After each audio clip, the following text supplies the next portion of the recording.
তিনি সূক্ষ্মদর্শী, সব জানতা। পৃথিবীর কোনো চোখ ওনারা দেখতে পায় না, কিন্তু তার চোখ সবাইরে দেখে। চিল্লায় বলেন তো তিনি কে?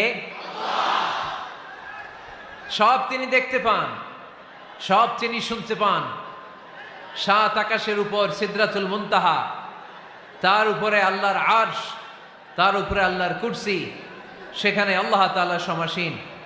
এই আরশের উপর থেকে আল্লাহ তাআলা জমিনের অতল গহ্বরে, কোনো জঙ্গলে, কোনো গুহার ভিতরে কোনো পিপিলিকাও যদি হেঁটে যায়, আল্লাহ বলে এত উপর থেকে ওই পিঁপড়ার হেঁটে চলার পায়ের আওয়াজটাও আমি আল্লাহ শুনতে পাই। এজন্য কেউ যেটা শোনে না শোনে কে? কেউ যেটা দেখে না দেখে কে? কেউ যেটা পারে না পারে কে? আওয়াজ করে বলেন, আল্লাহ কি আমাদের কাছে না দূরে?